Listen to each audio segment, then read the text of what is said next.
Assalamualaikum warahmatullahi wabarakatuh. Bismillahirrahmanirrahim. Alhamdulillahil ghaniyil mughni hamdan yaliqu bi kamalihi subhanahu wa ta'ala. Wassalatu wassalamu ala nabiyil habib سيدنا وحبيبنا وشفيعنا وقرة أعيننا ومولانا محمد وعلى آله وصحبه وسلم تسليما كثيرا.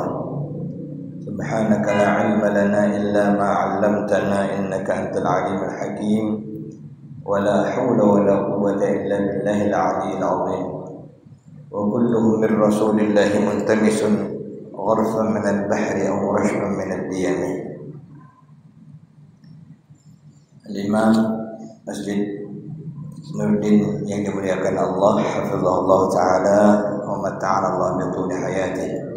Para alim ulama kita, guru-guru kita, orang-orang tua kita, para salihin, bapak-bapak, ibu-ibu, rahimani wa rahimakumullah. Semoga Allah senantiasa merahmati kita, mengampunkan seluruh dosa-dosa kita, baik yang kita sengaja maupun yang tidak kita sengaja. Semoga Allah menentukan aib-aib kita di dunia dan akhirat. Semoga kita termasuk orang-orang yang mendapatkan ma'rifah yang diridhai oleh Allah Subhanahu wa ta'ala. Amin ya rabbal alamin. Alhamdulillah, malam hari ini atas izin Allah Subhanahu wa ta'ala kita kembali berkumpul untuk mengaji, mengenal Allah Subhanahu wa ta'ala, untuk dapat ma'rifat kepadanya melalui mengenal nama-namanya yang mulia, Al-Asma'ul Husna. Walillahil asma'ul husna fad'uhu biha. Dan pada pertemuan yang lalu telah kita pelajari nama Allah Al-Jami' yang menghimpun, yang mengumpulkan. Maka pada malam hari ini kita akan mempelajari untuk mengenal nama Allah Subhanahu wa ta'ala Al-Ghani. Al-Ghani adalah nama Allah Subhanahu wa ta'ala yang ke-88. Nah, berarti ini sudah yang ke-88 ya. Tinggal 11 nama Allah lagi, insyaallah. Jika umur kita dipanjangkan Allah, kita dapat membaca kitab ini sampai kita mengenal nama Allah yang ke-99, yaitu As-Sabur. Al-Ghani, nama Allah yang ke-88. Al-Ghani artinya yang maha kaya. Maksudnya dialah yang tidak bergantung dengan selainnya. Ghaniyun, tidak memerlukan siapa-siapa. Allah Subhanahu wa ta'ala itu ghaniyun 'anna wa nahnu la nastaghni 'anhu. Sementara kita memerlukan Allah. Allah tidak memerlukan kita. Allah tidak bergantung kepada siapapun juga, baik pada zat ataupun pada sifat-sifatnya. Dalam Al-Quran Allah berfirman, in takfuru antum wa man fil ardi jami'an fa inna Allaha laghaniyyun hamid. Jika kalian dan seluruh orang-orang yang ada di muka bumi ini semuanya mengingkari nikmat Allah atau kufur akan nikmat Allah, maka sesungguhnya Allah maha kaya lagi maha terpuji. Dalam firman Allah yang lain, ya ayyuhan nasu antumul fuqara'u ila Allahi wallahu huwal ghaniyyul hamid. Wahai manusia, kamu semuanya fakir kepada Allah, memerlukan Allah. Wallahu huwal ghaniyyul hamid. Sedangkan Allah dialah yang maha kaya lagi maha terpuji. Jadi orang yang kaya itu orang yang tak memerlukan siapa-siapa. Allah lah yang kaya. Kita ni ada tak yang kaya? Nak makannya dia minta tolong bini ngambilkan masih ada yang punya bini. Yang tak punya bini paksa ngambil duit. Memerlukan sesuatu kita. Karena kita makhluk hamba Allah, kita semua fakir, memerlukan. Yang kaya hanyalah Allah Subhanahu wa taala. Dalam hadis qudsi disebutkan yang artinya, wahai anak Adam, anak cucu Adam, ya Bani Adam, wahai manusia, andai kata orang-orang dahulu dan orang-orang kemudian sampai hari kiamat nanti, baik bangsa jin maupun bangsa manusia, yang muda maupun yang tua, yang merdeka maupun yang hamba sahaya, semuanya berkumpul dan menyembah kepadaku, kata Allah, sedikit pun tidak akan menambah kerajaanku. Jadi walaupun semuanya berkumpul, yang tua, yang muda, yang kaya, yang miskin, bangsa jin, bangsa manusia, seluruhnya berkumpul menyembah semuanya kepadaku, tidak ada yang ingkar, maka sedikit pun tidak akan menambah kerajaanku, walaupun barang sebesar sebarat sawi atau zarrah, sebesar biji atom, sebesar molekul atau atom sekalipun. Seluruh manusia jika berkumpul pada satu tempat, semuanya sujud di hadapan Allah Subhanahu wa taala, tidak menambah kerajaan Allah. Seandainya semuanya ingkar kepada Allah, tidak mengurangi kerajaan Allah. Karena Allah huwal ghaniyyul hamid, dialah yang maha kaya lagi maha terpuji. Kemudian dalam hadis qudsi itu, ketika Allah mengatakan, kalaupun mereka berkumpul semua beribadah kepadaku, sedikit pun tidak akan menambah kerajaanku, walaupun sebarat atom atau biji sawi. Barang siapa berjihad atau mengekang hawa nafsunya, maka manfaatnya kembali kepada dirinya sendiri, bukan kembali kepada Allah. Kita sholat, kita puasa, kita mengaji, kita ibadah, sebenarnya manfaatnya untuk diri kita sendiri. Wahai hambaku, jikalau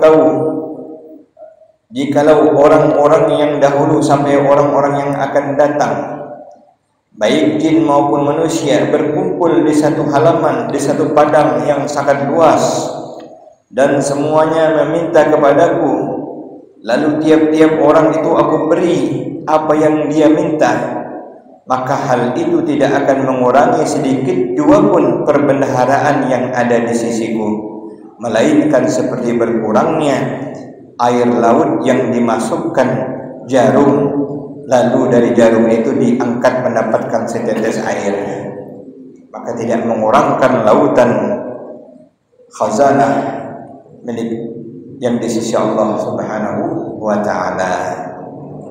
Andai pun semuanya dibagi Allah, tidak berkurang sedikit pun kerajaan Allah Subhanahu wa ta'ala. Kalau kita punyalah katakan harta, jika diminta oleh katakanlah anak kita saja, kita punya 4 orang anak, sudah kawin semua misalnya, kita punya kendaraan, katakanlah ada 2 mobil, ada 2 motor. Yang tua minta mobil, yang nomor 2 minta motor, nomor 3 minta mobil, nomor 4 minta motor. Habis punya kita, tidak diambil anak. Tapi Allah Subhanahu wa ta'ala, seluruh makhluk dikasihnya pun apa yang mereka minta bagaikan hanya setetes air yang didapat dari jarum yang diangkat setelah dicelupkan ke dalam lautan, maka tidak berkurang sedikit pun samudra khazanah kekayaan Allah Subhanahu wa taala. Hendaklah kita sebagai makhluk Allah, jika diberi Allah kelebihan, kita bersyukur. Punya harta, punya banyak duit, bersyukur kepada Allah Subhanahu wa taala. Namun ingat, yang kaya hanyalah Allah Subhanahu wa taala. Jangan sampai timbul sombong. Ini banyak yang nanya, sudahlah sombong, pelit pula. Orang kaya kenalah semuanya. Kalau tidak ada sombong, pelit, orang mungkin tidak sakit hati. Ya sudahlah pelit, sombongnya naudzubillah min dzalik. Kata kawan kita, sombongnya tahun katanya. Karena tidak ada yang pantas untuk sombong. Yang pantas sombong itu hanyalah Allah Subhanahu wa taala. Al-kibriya uridai. Sombong itu selendangku. Tak ada yang boleh mengambilnya dari Allah Subhanahu wa taala. Yang merasa hebat itu, yang pantas hebat hanyalah Allah. Kemudian kata guru kita Syekh Muhammad Bakhir, apabila kita berdoa kepada Allah dan permohonan kita belum dikabulkan Allah, janganlah beranggapan bahwa Allah tidak mau memberi kita. Allah bukan tidak mau memberi kita, asalkan kita minta dengan benar, Allah pasti memberi. Jadi asal kita meminta dengan sesungguhnya, Allah pasti akan memberi. Itu syaratnya, yaitu dengan salah satu di antara tiga ini. Dalam bentuk pemberian Allah itu, yang pertama, Allah Subhanahu wa taala memberi apa yang kita kehendaki, tetapi waktunya Allah sendiri yang mengatur, yang menentukan. Kita pula sudahlah minta, menentukan kita pula. Ya Allah, pokoknya malam ni juga ya Allah, pokoknya malam. Sudahlah minta, maksud minta malam ni juga. Jadi ada bentuk pemberian Allah sesuai dengan apa yang kita minta, tetapi waktunya Allah sendiri yang menentukan. Karena Allah Subhanahu wa taala, Dia hanya berjanji untuk mengabulkan, tidak berjanji untuk segera mengabulkan apa yang kita inginkan sebagaimana keinginan kita. Dalam Al-Quran Allah berfirman, وَإِذَا سَأَلَكَ عِبَادِي عَنِّي فَإِنِّي قَرِيبٌ أُجِيبُ دَعْوَةَ الدَّاعِ إِذَا دَعَانِ فَلْيَسْتَجِيبُوا لِي وَلْيُؤْمِنُوا بِي لَعَلَّهُمْ يَرْشُدُونَ. Wahai Nabi Muhammad, jika seorang hambaku bertanya kepadamu tentang diriku, maka katakan kepadanya, sesungguhnya aku dekat, aku mengabulkan permintaan orang yang meminta kepadaku. Ada Allah ya Allah, aku kabulkan kontan ketika itu saja. Ada. Allah berjanji mengabulkan, namun Allah tidak berjanji untuk langsung memberikan saat kita meminta itu. Ada saatnya. Orang-orang yang dikehendaki Allah baru minta langsung ada, atas izin Allah Subhanahu wa taala. Tapi itu adalah anugerah dari Allah Subhanahu wa taala. Yang kedua, kita minta sesuatu kepada Allah Subhanahu wa taala, tetapi apa yang kita minta itu ditukar Allah dengan sesuatu yang lebih baik bagi kita, baik untuk dunia maupun untuk akhirat. Itu sudah tentukan, ya Allah, aku mau dengan bintang film tu ya Allah, jadikanlah dia bini aku ya Allah. Rupanya tidak dikabulkan Allah, tapi bukan kawin dengan bintang film tu, dengan orang Jambi lah misalnya. Ternyata itu lebih baik untuk dunia dan untuk akhirat kita. Sempat dikabulkan Allah dengan bintang film itu lain pula ceritanya. Tidak mau dia ke Masjid Nurdin. Tapi banyaklah bintang film yang bagus sekarang ya. Yang ketiga, kita minta sesuatu kepada Allah dan permintaan itu ditukarnya dengan ditolakkan bala yang akan menimpa kita. Kita minta sesuatu tapi tidak kabul dengan apa yang kita minta, namun sebenarnya ada takdir kita saat itu atau beberapa waktu setelah itu mestinya bala diturunkan kepada kita. Tetapi karena kita minta kepada Allah, ya Allah berikanlah aku kesehatan, ya Allah berikanlah aku rezeki yang murah. Ternyata salah satu bentuk rezeki yang murah dibagi Allah, Allah tolakkan bala yang semestinya menimpa kita. Tidak jadi dia mampir dengan kita, mampirnya ke tempat lain. Ini ditolakkan oleh Allah Subhanahu wa ta'ala. Banyak dan contoh-contoh yang dialami oleh para aulia Allah. Dulu ada kisah yang misalnya kalau dia ingin dibunuh orang, dalam perjalanan dia terpijak duri. Terpijak duri langsung duduk sakitan gitu ya, tidak sanggup lagi berjalan untuk beberapa waktu. Rupanya kalau dia terus berjalan tadi, maka dia sedang ditunggu oleh para pembunuh. Akhirnya selamatlah dia. Namun waktu kena paku kan tidak tahu, waktu kena duri, aduh. Ternyata setelah sadar dirinya selamat, bersyukurlah kepada Allah. Untung aku kena tunjuk duri atau paku tadi. Kalau tidak, ada malapetaka. Itu salah satu bentuknya.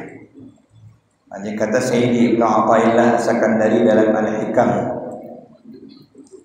kama yurid wa laisa kama turid. Yang kau dapatkan daripada doamu sesuai dengan apa yang Allah inginkan, bukan seperti apa yang engkau inginkan. Hakikatnya Allah yang menentukannya. Anta turid wa ana urid wallahu yaf'alu ma yurid. Nah, saya sering bacanya menggunakan istilah ini. Kau hendak, aku hendak, tapi Allah juga yang menjadikan apa yang Allah hendak. Hakikatnya Allah yang mau memberikan untuk kita itu.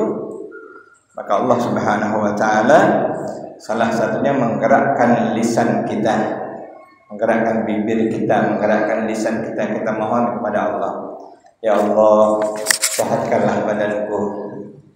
Allah nak nyehatkan kita, maka lisan kita digerakkan Allah berdoa, ya Allah bimbinglah aku. Allah ingin membimbing kita, lisan kita bergerak untuk memohon kepada Allah. Ya, hakikatnya Allah Subhanahu wa ta'ala juga yang memberikan gerak dan taufik kepada kita. Jadi apapun yang kita minta, kita yakin Allah memberinya, mengabulkannya. Kata Nabi, ud'ullah, bermohonlah kepada Allah, wa anta muqinun bil ijabah, dalam keadaan engkau yakin doamu dikabulkan Allah. Untuk berdoa itu yakin, ya Allah ampunkan aku, ya Allah mudahkan urusanku, ya Allah. Ini berdoa tak ada yakin, ya Allah.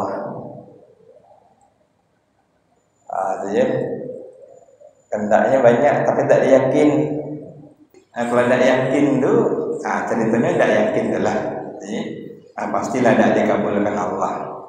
Dulu mungkin pernah, termasuk kita terkait doa ini juga syarat-syaratnya sesuai dengan keadaan, dengan kenyataan, dan dengan apa yang sepatutnya kita terima. Jadi pernah saya contohkan, ini dari guru kita Syekh Muhammad Bakir juga. Ada orang yang berdoa nak dapat anak, ya Allah berikanlah aku anak yang soleh, ya Allah. Setahun berdoa tak ada kabul-kabul juga. Ngapo? Berbini belum, berbini dah. Bini dah. Artinya disesuaikan lah. Disesuaikan. Kata, ya Allah, aku nak jadi presiden. Tak ada jalurnya macam mana? Belum jadi presiden enggak? Nah, itu. Mesti disesuaikan. Tapi Allah Maha Kaya, Maha Memberi, namun disesuaikan dengan ikhtiar kita. Jadi 3 bentuk tadi Allah memberi kepada kita apa yang kita inginkan, karena Allah mengabulkan permintaan hambanya. Dan banyak syaratnya nih. Ada orang berdoa kata Nabi, macam mana nak dikabulkan Allah? Pakaiannya haram, makanannya haram, minumannya haram, masih bergelut dengan yang haram. Nah, itu salah satu yang membuat doa tidak dikabulkan Allah. Sabda Rasulullah sallallahu alaihi wasallam yang maksudnya perbendaharaan Allah Subhanahu wa taala itu banyak atau cukup, tidak mengurangi perbandaraannya nafkah yang melimpah ruah siang dan malam. Jadi apa yang dibagi Allah tak pernah mengurangi kekayaannya. Seluruh makhluk meminta dibagi Allah. Yang mukmin meminta dibagi Allah. Yang kafir pun dibagi Allah juga kehidupan. Mereka makan, bahkan mereka punya duit banyak. Karena memang dunia ini, kata Nabi, dilanjurkan Allah untuk mereka. Jadi kalau kita nengok orang-orang yang tidak beriman kepada Allah tapi dilebihkan Allah dari sisi rezeki, kita maklum saja, karena ini memang dunia. Di samping kalau mau menjadi motivasi boleh, mereka semangatnya, usahanya itu boleh untuk motivasi, tapi tidak untuk dalam arti mengkritik Allah. Ya Allah, dia kafir kayo, masa aku beriman miskin? Macam mana kau ni ya Allah? Alhamdulillah ya. Jangan. Kata Nabi, ulaika lahum qaumun ujjilat lahum khairatad dunya. Mereka itu adalah kaum yang memang Allah dulukan untuk mereka itu dunia ini. Nah, jadi dulu pernah Sayyidina Umar menangis tengok Nabi tidur atau baring, pas duduk membekas tikar. Katakanlah kasurnya tipis nian, bebekas sampai di badan Nabi. Ya Rasulullah, Kaisar Romawi, kemudian negeri Raja Persia, mereka nikmat betul, mewah betul ya Rasulullah. Kau adalah kekasih Allah, kata Sayyidina Umar. Kau adalah Nabi Allah. Jadi kata Rasulullah, afi syakkin anta ya Ibn Khattab, ragukah engkau wahai Ibn Khattab? Ulaika qaumun ujjilat lahum dunya atau khairatun dunya. Mereka itu adalah kaum yang disengaja Allah biarkan mereka dunia inilah berkah mereka, tapi walaysa hum bil akhirati khalaq, di akhirat tidak dapat apa-apa.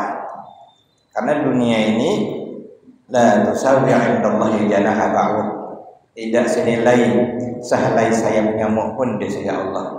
Andainya semua harta dunia ini dimiliki pun di sisi Allah kecil nian nilainya, tidak lebih mahal daripada sehelai sayap nyamuk.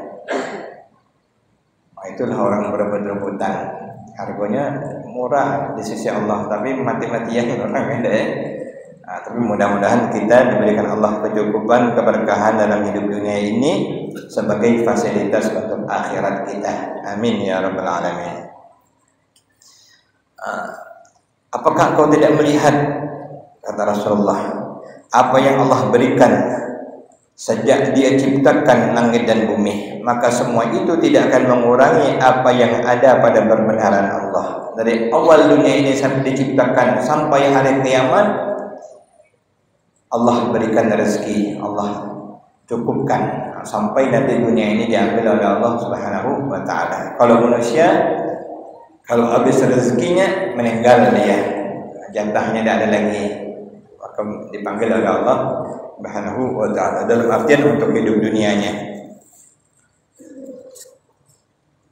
Firman Allah Subhanahu wa ta'ala ini yang tadi ayat yang kita bacakan, ya ayyuhan nas antumul fuqara'u ila Allah wallahu huwal ghaniyyul hamid. Wahai manusia, kalian itu fakir, berkehendak kepada Allah, memerlukan Allah, dan Allah dialah yang maha kaya, yang tidak memerlukan sesuatu lagi, dialah yang maha terpuji. Orang kaya itu adalah orang yang tidak memerlukan siapapun selain hanya Allah Subhanahu wa ta'ala.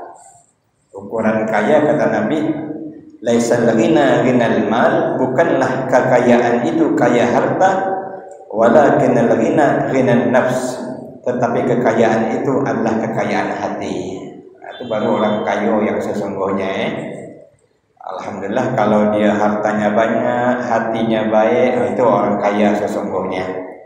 Dia dermawan, dia baik, dia menginfakkan hartanya. Itu yang paling bagus di sisi Allah Subhanahu wa ta'ala. Apalagi kalau lengkap, sudahlah kaya, dermawan, taat kepada Allah, baik hatinya, itu luar biasa. Dapat kebaikan dunia dan akhirat. Cuman bagi yang susah, tidak usah sedih. Ketahuilah, kata Nabi, secara umum ada asar yang menyebutkan bahwa orang yang fakir, dua orang yang fakir itu duluan masuk ke dalam surga 40 tahun lamanya dibanding dengan orang kaya. 40 tahun akhirat, bukan 40 tahun dunia. Mereka sabar selama mereka tidak maksiat, mereka adalah orang yang didulukan Allah, nanti masuk ke dalam surga. Hisabnya ringan, karena yang dicek imigrasi Allah itu dikit nanti. Tapi yang kaya banyak kena ceknya. Karena itu bagi yang kaya, bersyukurlah kepada Allah, dermawanlah, infakkanlah harta di jalan Allah agar bermanfaat hartanya itu. Sebab yang di sisi Allah itu yang disebut harta adalah yang diinfakkan ke jalan Allah Subhanahu wa ta'ala, yang dimanfaatkan untuk bersyukur kepada Allah Subhanahu wa ta'ala. Mudah-mudahan apa yang dibacakan ini mungkin karena masih ada banyak lagi akan kita sambung nanti pada pertemuan akan datang insyaallah. Karena banyak makna yang kaya yang dimaksud ini yang dapat diambil ibrah. Namun kita wajib meyakini sesuai dengan nama Allah Al-Ghani, bahwa Allah Subhanahu wa ta'ala dialah satu-satunya yang maha kaya. Selain Allah semuanya fakir, memerlukan, dan semuanya di sisi Allah Subhanahu wa ta'ala adalah hamba-hamba yang memerlukan Allah Subhanahu wa ta'ala. Wa billahi taufiq wa bihaqqi suratul Fatihah. A'udzu billahi minasyaitonir rajim. Bismillahirrahmanirrahim. Alhamdulillahirabbil alamin arrahmanir rahim maliki yaumiddin. Iyyaka na'budu wa iyyaka nasta'in ihdinas siratal mustaqim siratal ladzina an'amta 'alaihim ghairil maghdubi 'alaihim waladdallin. Saya akan mengajak sedikit berzikir. Zikir ini diajarkan oleh Syekh Muhammad Bakhil. Zikir ini atau doa ini adalah doa yang diajarkan oleh Rasulullah kepada Fatimah Az-Zahra. Boleh diikuti. Ya awwalal awwalin, ya akhiral akhirin, ya dzal quwwatil matin, ya rahimal masakin, nasrun min Allah wa fathun qarib, wallahu khairun hafizah wa huwa arhamur rahimin. Ya awwalal awwalin, ya akhiral akhirin, ya dzal quwwatil matin, ya rahimal masakin, ويا أرحم الراحمين نصر من الله وفتح قريب فالله خير حافظا وهو أرحم الراحمين. Sama-sama. يا أول الأولين يا آخر الآخرين يا ذا القوة المتين يا راحم المساكين ويا أرحم الراحمين نصر من الله وفتح قريب فالله خير حافظا وهو أرحم الراحمين. يا أول الأولين يا آخر الآخرين يا ذا القوة المتين يا راحم المساكين ويا أرحم الراحمين نصر من الله وفتح قريب والله خير حافظا وهو أرحم الراحمين. الله لطيف بعباده يرزق من يشاء وهو القوي العزيز. يا لطيفا بخلقه يا عالما بخلقه يا خبيرا بخلقه الطف بنا يا لطيف يا عليم يا خبير يا لطيفا بخلقه يا عالما بخلقه يا خبيرا بخلقه الطف بنا يا لطيف يا عليم يا خبير يا لطيفا بخلقه يا عالما بخلقه يا خبيرا بخلقه الطف بنا يا لطيف يا عليم يا خبير يا لطيفا لم يزل الطف بنا فيما نزل إنك لطيف لم تزل الطف بنا والمسلمين يا لطيفا لم يزل الطف بنا فيما نزل إنك لطيف لم تزل الطف بنا والمسلمين يا لطيفا لم يزل الطف بنا فيما نزل إنك لطيف لم تزل الطف بنا والمسلمين. آمين يا الله يا رب العالمين. بسم الله الرحمن الرحيم الحمد لله رب العالمين. اللهم صل على سيدنا مولانا محمد وعلى آله وصحبه أجمعين. اللهم يا غني يا حميد يا مبدع المعين يا رحيم يا ودود أغننا بحلالك عن حرامك وبطاعتك عن معصيتك وفضلك عن من سواك. اللهم يا غني يا حميد يا مبدع يا معين يا رحيم يا ودود أغننا بحلالك عن حرامك وبطاعتك عن معصيتك وفضلك عن من سواك. اللهم يا غني يا حميد يا مبدع يا معين يا رحيم يا ودود أغننا بحلالك عن حرامك وبطاعتك عن معصيتك وفضلك عن من سواك. وصلى الله على سيدنا مولانا محمد وعلى آله وصحبه وسلم والحمد لله رب العالمين. السلام عليكم ورحمة الله وبركاته.